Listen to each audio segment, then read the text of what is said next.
porque el texto para esta noche son el versículo 7, 8 y 9.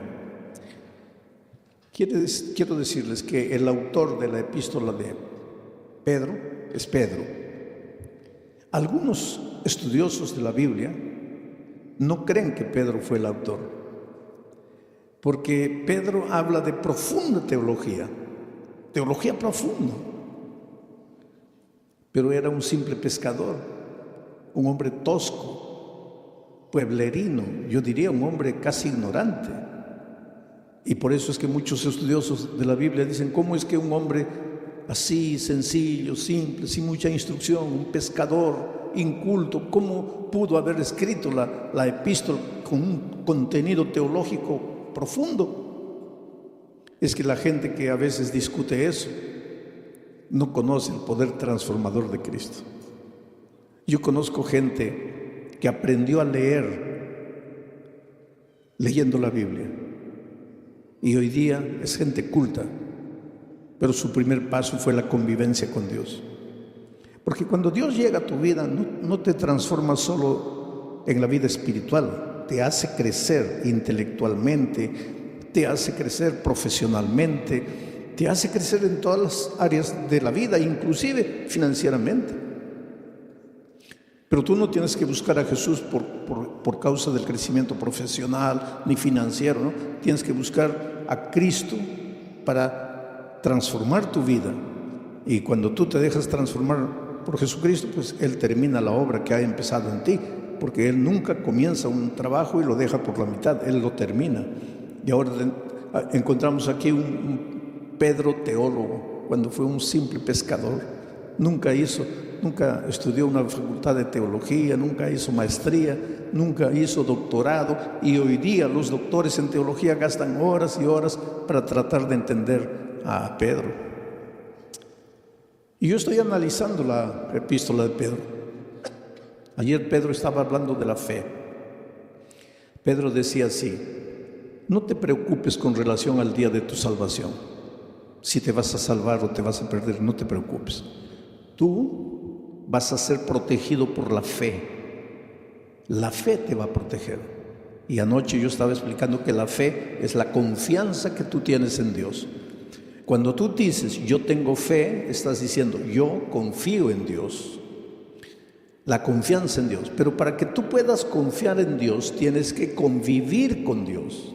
Porque tú no puedes confiar en alguien que no conoces y no puedes conocer a alguien con quien no convives. Ustedes no me conocen, pero mi hijo sí me conoce. Ustedes no me conocen, pero mi esposa sí me conoce. ¿Por qué? Porque ellos conviven conmigo. Ustedes no. Ustedes me ven una vez, pero eso no es conocer. No es porque me viste escuchar predicar un sermón y ya conozco al pastor. Conoces mi cara, pero no conoces cómo reacciono yo delante de las dificultades, delante de los momentos difíciles. Pero los que conviven conmigo sí, porque para conocer a una persona hay que convivir. Entonces, para confiar en Dios tienes que convivir con Dios. Si no convives con Dios, no lo puedes conocer. Y si no lo conoces, no puedes confiar. Y si no confías, no tienes fe. Entonces, ¿qué fe te va a guardar para el día final? Porque Pedro en el texto de anoche decía, es la fe la que te va a guardar para el día de la salvación. Conocer a Jesús. ¿Cómo se convive con Jesús? Estudiando la Biblia todos los días, aunque no tengas ganas de estudiar la Biblia. ¿Por qué digo aunque no tengas ganas? Porque generalmente no te va a dar ganas de estudiar la Biblia. ¿Por qué? Porque tienes naturaleza pecaminosa, y a la naturaleza pecaminosa pues le gusta ir a la iglesia, cantar, emocionarse, escuchar un sermón y listo ya. Eso es lo que le gusta a la naturaleza pecaminosa, pero eso no es convivir con Dios. Si tú quieres convivir con Dios, tienes que estudiar la Biblia todos los días, aunque no tengas ganas de estudiar.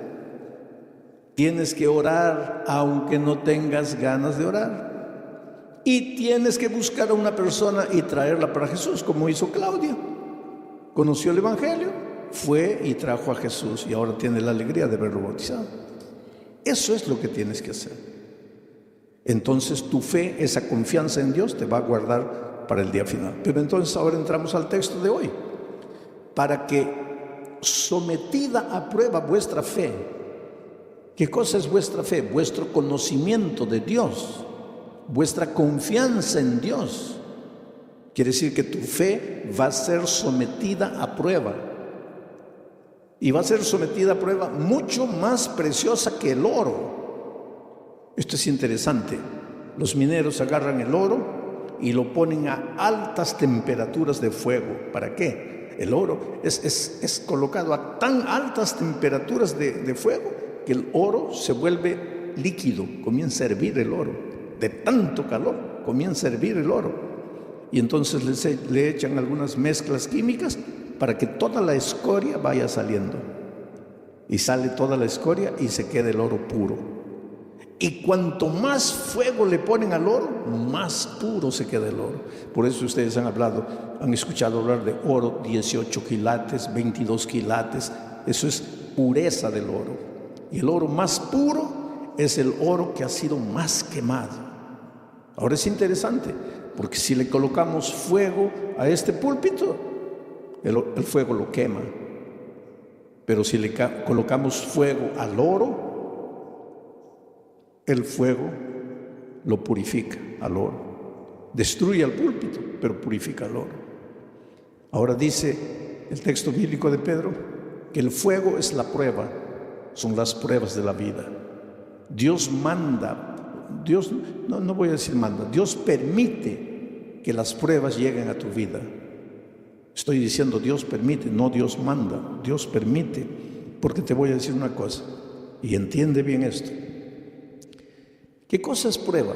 Todo lo que te hace sufrir, lo que te hace llorar, lo que te aflige, pérdida del empleo, tu hijo se enferma, tu mamá muere, tu esposo te abandona, aflicciones, pruebas. Todo eso, por favor, nunca digas Dios me está mandando la prueba, porque Dios no manda pruebas. Todo lo que te hace sufrir no viene de Dios, viene del diablo. Porque Dios dice, he aquí los pensamientos que tengo acerca de ti, pensamientos de paz y no de guerra, pensamientos de amor y no de odio. Dios solo quiere lo mejor de lo mejor para ti, pero vives en un mundo de dolor. Hasta que Cristo venga, estamos peregrinando en el desierto del dolor de esta vida. Y muchas veces quien nos manda el sufrimiento, el dolor, es el diablo. ¿Y por qué te hace sufrir el diablo? Esto es interesante y esta noche vas a entender. ¿Por qué el diablo te hace sufrir? Tú no le has hecho nada al diablo. ¿Por qué te hace sufrir? Porque Él es el origen de la enfermedad, Él es el origen de los accidentes, Él es el origen de las tragedias. Todo lo que te va mal en la vida es porque Él está por detrás de eso. Pero ¿por qué te hace sufrir si tú no le has hecho nada al diablo? Ahora te voy a explicar. Es que el enemigo del diablo no eres tú, es Jesús. Él quiere derrotar a Jesús. ¿Te acuerdas en el cielo? El diablo se levantó queriendo usurpar el lugar de Jesús. Hubo una pelea en el cielo, dice Apocalipsis, hubo una batalla, el diablo perdió y fue expulsado del cielo. Pero cuando el diablo salió del cielo, déjame imaginar esta escena. El diablo estaba saliendo y miró y le dijo a Jesús, está bien, me venciste una vez, pero la pelea no está acabada. Me venciste ahora, pero ya vas a ver cuando nos encontremos por segunda vez. Y fue expulsado. Entonces, cuando Jesús nació en esta tierra, cuando vino a salvarnos del pecado, Jesús era un nené indefenso. Y el diablo dijo, ahora sí, no lo pude derrotar en el cielo, pero ahora como un niño yo lo agarro y lo mato. Y miren lo que el diablo hizo. ¿Vino a matarlo personalmente? No. Porque el diablo es cobarde, el diablo nunca muestra la cara. ¿Qué hizo el diablo para matar a Jesús? Se metió al corazón del rey Herodes, firmó un decreto de muerte para mandar matar a todos los niños menores de 2 años.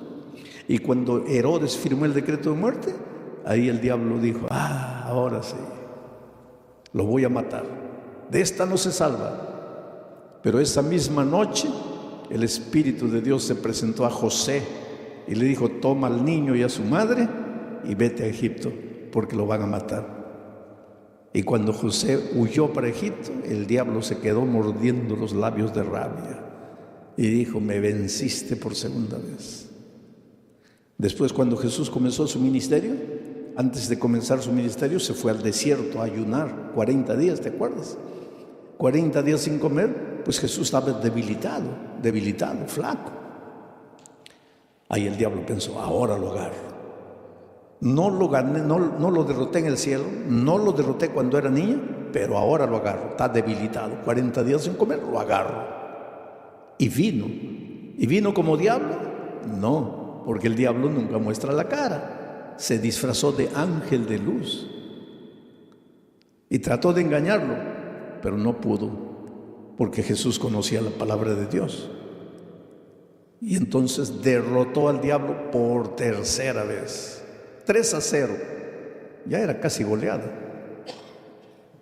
Pero entonces el diablo esperó, dijo: la cuarta es la vencida. Y hubo una cuarta. Cuando el diablo se metió al corazón de los soldados, porque ya les dije, el diablo nunca muestra la cara, y los soldados prendieron a Jesús y lo llevaron al Calvario y lo clavaron. Y cuando Jesús murió, ahí sí el diablo dio una carcajada. Dijo: ahora sí lo vencí, lo acabé. Al tercer día Jesús resucitó. Y al resucitar, ahí sí, es como si hubiera agarrado una estaca y lo hubiera clavado en el corazón del diablo. El diablo sabe que está perdido, está derrotado. El diablo no te puede hacer nada, querido. El diablo ya está perdido. El diablo ya con Cristo no puede. Entonces, como no puede con Cristo, se las agarra contigo. Es como si yo tuviera, vamos a decir, yo tuviera un hijito de 2 años. Pero tengo un vecino que quiere pelear conmigo. Viene, una bofetada, se va llorando el pobre. Pero es terco. Viene una segunda vez, otra bofetada, se va llorando. Pero es terco, viene la tercera vez. Ahí ya ni levanto la mano, ya sale corriendo. Entonces llega a una conclusión mi vecino: no, con este no puedo, este fuerte. Entonces aprovecha que yo me vengo a Corpus Christi a predicar y agarra a mi hijito de 2 años a puntapiés y lo revuelca en la calle. Pues eso es lo que el diablo hace. Con Cristo no puede. Entonces él sabe que lo que más Jesús ama eres tú. Y ya que no puede con Cristo, se las agarra contigo y te hace sufrir y te hace perder el empleo y hace que tu hijito nazca enfermo y esto y aquello. En realidad el diablo no tiene nada contra ti. Él te hace sufrir porque sabe que haciéndote sufrir a ti, está haciendo sufrir al Señor Jesucristo. Pero ahora viene Pedro y dice así: pero es que los sufrimientos que te llegan a la vida no te pueden destruir, porque tú no eres madera, tú no eres plástico, tú eres oro. Y si el fuego de la prueba purifica el oro, mucho más el fuego del dolor, del sufrimiento, va a purificar tu fe. Quiere decir, cuando el dolor llegue a tu vida, tú lloras. Si tienes que llorar, llora. Pero no te separes de Jesús. Dile: Señor, yo no entiendo por qué estoy sufriendo. Y hay una cosa interesante. Cada vez que tú quieres andar en los caminos de Dios, cada vez que tú te propones ser más fiel a Dios, ahí más viene el diablo para destruirte. ¿Por qué? Porque esa es la pregunta que mucha gente hace. Pastor, cuando yo estoy así relajado en mi vida cristiana, parece que no me vienen pruebas. Pero cuando me quiero consagrar, ahí viene todo. ¿Por qué? Simple. Porque cuando estás relajado espiritualmente, cuando no estudias la Biblia, no oras, nada, estás en el terreno de ¿quién? Estás en el terreno del diablo. Puedes estar en la iglesia, pero estás en el terreno del diablo. ¿Y para qué el diablo te va a molestar si ya estás perdido con él? Ya pues te deja tranquilo. Pero cuando viene una semana de oración y tú te entiendes que tienes que reconsagrarte y comienzas a estudiar la Biblia, a estudiar la palabra de Dios, ahí el diablo se asusta. Porque ¿qué dice? No, este se me va a escapar, se me va a escapar. Entonces, para desanimarlo, le mando una prueba. Y la prueba, en lugar de purificarte como al oro, ¿qué hace contigo muchas veces? Te desanima. Es por eso que cuando la prueba es más fuerte, es más que tienes que agarrarte de Jesucristo y no desanimarte. En el Brasil yo estaba haciendo una campaña evangelística en un estadio, y una señora que no era adventista, no era cristiana, nada, nunca iba a ninguna iglesia, nada, pero era una buena mujer, sentimientos nobles. Hay mucha gente que no está en ninguna iglesia, no conoce la palabra de Dios, pero pues escucha la voz de Dios en su corazón y camina, anda bien. Y de repente esta señora vio en la televisión la propaganda de que yo iba a predicar esa noche en el estadio. Ahora, ese día era su cumpleaños. Y de mañanita el esposo entró al cuarto y le dice: mira, hija, estoy sin mucho dinero, no me he podido comprarte un buen regalo, pero te he comprado un regalito. Y le dio una cajita. Pueden arrancarme los dedos, cortarme, hacerme lo que quieran, yo no digo. Pero si me colocan un sapo delante, yo cuento todo en la hora. Bastaría un sapo para hacerlo cantar. Es un miedo irracional. No había por qué.